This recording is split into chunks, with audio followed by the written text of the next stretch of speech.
स्वरूप परिवार पूरी तरह सौरभ स्वरूप के साथ गौरव स्वरूप के भाजपा में जाने से नहीं पड़ेगा कोई फर्क। आज अनुज बंसल के आवास पर हुई पत्रकार वार्ता के दौरान बताया गया कि चुनाव पर सदर विधानसभा 14 गठबंधन के प्रत्याशी व पूर्व मंत्री स्वर्गीय चित्तरंजन स्वरूप के सुपुत्र सौरभ स्वरूप बंटी सवार हो चुके हैं। चुनावी सरगर्मी तेज हो गई है। कुछ जगह परिवार के टूटने की बात सुनने में आई और जिसके चलते स्वरूप परिवार ने प्रेस वार्ता कर मीडिया के माध्यम से समाज के तमाम मतदाताओं से अपील करते हुए कहा कि गौरव स्वरूप ने भाजपा में जाने का जो निर्णय लिया उनका व्यक्तिगत निर्णय है।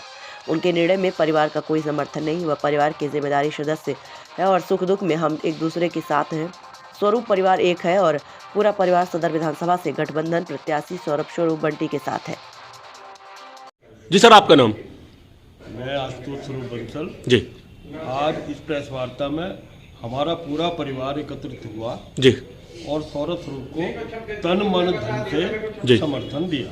जी आशुतोष जी, मेरा एक सवाल आपसे है। गौरव स्वरूप भी आपके परिवार के अभिन्न अंग है, समाजवादी पार्टी के पूर्व जिलाध्यक्ष रहे हैं और कल उन्होंने अचानक से बीजेपी ज्वाइन कर ली। क्या कारण है? गौरव स्वरूप भी मेरा उतना ही प्यारा भाई है जितना सौरभ स्वरूप हम सबका उतना ही प्रिय है जी।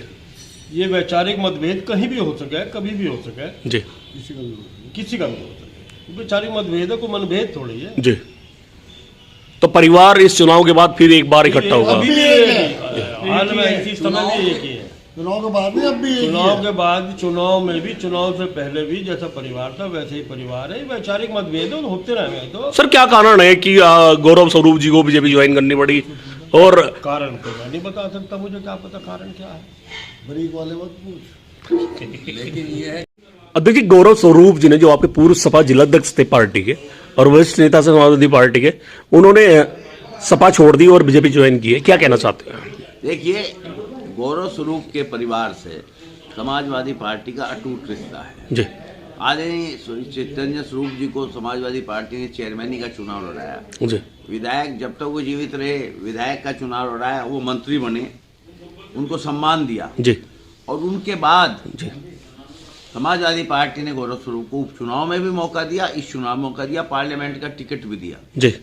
अगर गौरव स्वरूप व्यक्तिगत हितों में पार्टी छोड़ते हैं तो उनका पार्टी के साथ विश्वासघात है। नहीं, उन्होंने लगातार टिकट की मांग की है, दावेदारी की है और कहीं ना कहीं सौरभ स्वरूप उनके बीच में अड़चन रही है, इसलिए उन्हें टिकट नहीं मिला। तो क्या मेन कारण यही था कि घर की जो एक अंदरूनी कलह थी उसी से छोड़कर उन्होंने बीजेपी ज्वाइन किया? देखिए, मैं किसी घर की अंदरूनी कलह के बारे में कुछ नहीं कह सकता, ना मुझे व्यक्तिगत जानकारी है। हर व्यक्ति को टिकट मांगने का अधिकार है। मेरा भी टिकट कटा है।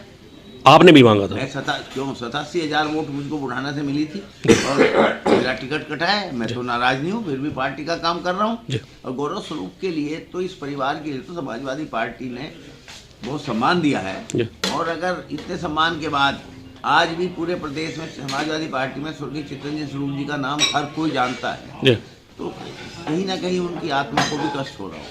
अच्छा अध्यक्ष जी, मेरा एक सवाल है।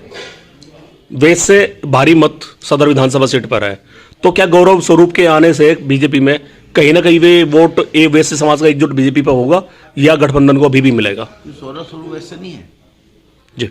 जिस माता पिता की संतान गौरव स्वरूप है, क्या उसी माता पिता की संतान सौरभ स्वरूप नहीं है जी? अगर वैसे वोट इतने ज्यादा गौरव स्वरूप के कब्जे में होते तो क्या 17 में सब वोट लेके वो आज विधायक ना होते जी? वैसे वोट अपने हिसाब से नहीं। सर, आपका नाम? मेरा नाम अनुज स्वरूप बंसल है जी। सर, ये प्रेस वार्ता की गई, क्यों की गई है? प्रेस वार्ता सिर्फ ये बताने के लिए की गई कि जो स्वरूप परिवार है वो सब एक है और चूंकि गौरव स्वरूप ने एक अपना व्यक्तिगत जो निर्णय लिया कि वो भाजपा ज्वाइन कर रहे हैं, उससे कोई समाज के अंदर इस तरीके का विचार नहीं जाना चाहिए कि स्वरूप परिवार में कोई फूट है या जो पहले से ही हमारे प्रत्याशी है सौरभ स्वरूप बंसल, वो चुनाव लड़ रहे हैं, तो कहीं ऐसा तो नहीं कि उनके चुनाव पे इसका कोई पारिवारिक रूप से कोई फर्क पड़े। क्या लगता है सर, फर्क पड़ेगा कि नहीं पड़ेगा? नहीं, परिवार सब एक है। हम परिवार इसी तरीके से, चूंकि पहले ही उसे समझाया गया कि जो भी अगर जो कुछ हुआ है वो कोई हमारे किसी के कहने से तो हुआ नहीं, ये सब ऊपर वाला जो भी उनके जो लोग हैं उन्होंने जो डिसीजन लिया उसे मानना चाहिए था उस चीज़ के लिए। लेकिन हो सकता है कि व्यक्तिगत तौर पे वो उस बात को नहीं समझ पाया और उसने जल्दबाजी में कोई निर्णय लेकर भाजपा ज्वाइन कर ली, तो उसी बात का मैं समझता हूँ। और वो उसका व्यक्तिगत निर्णय है। सिर्फ इसी बात को बताने के लिए कि समाज में कोई गलत मैसेज ना जाए, इसीलिए हम सब यहाँ पे प्रेस वार्ता में एकत्र हैं। आज जो प्रेस वार्ता का मुख्य मुद्दा यही है कि आप लोग सौरभ स्वरूप जी के साथ है। सौरभ स्वरूप जी के साथ है, पूरा परिवार उसके साथ है।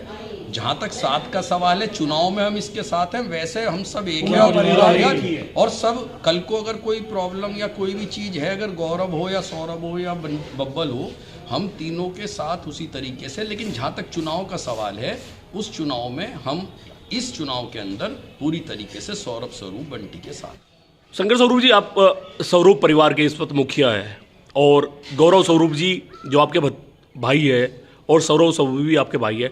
सौरभ स्वरूप गठबंधन से लड़ रहे हैं और गौरव स्वरूप जी ने भाजपा ज्वाइन कर लिया, सपा छोड़ दिया। क्या कहना चाहते हैं, क्यों प्रेस वार्ता की गई? इसमें मैं ये कहूँगा, ये हमारा परिवार है और ये परिवार हमारा एक रहेगा। कभी मांस से नखून अलग नहीं हुआ है। ये एक राजनीतिक मतभेद है, ये हर घर में होता, पता नहीं कहाँ होता है, बड़े घर में, सब छोटे घरों में, सभी में होता है। और उसके बाद भी हम सब लोग एक हैं और अब हम सौरभ को तन मन धन से चुनाव लड़ाएंगे और अपना विजय बनाएंगे। मतलब जो गौरव स्वरूप जी से विवाद है वो मनभेद है, मतभेद नहीं। मतभेद नहीं है, वो मनभेद है। चुनाव के बाद फिर एक बार सब इकट्ठे एक है और बाद में भी एक रहेंगे। क्या मैसेज देना चाहते हैं सर जनता को? ये मैसेज देना, क्योंकि आपकी वैसे समाज में भी एक अच्छी पकड़ है। ये जो हमने प्रेस वार्ता बुलाई है वो इसलिए बुलाई थी क्योंकि कल गौरव ने भाजपा ज्वाइन की है कि इससे कोई भ्रमित प्रचार ना हो। हम सब एक हैं और एक रहेंगे।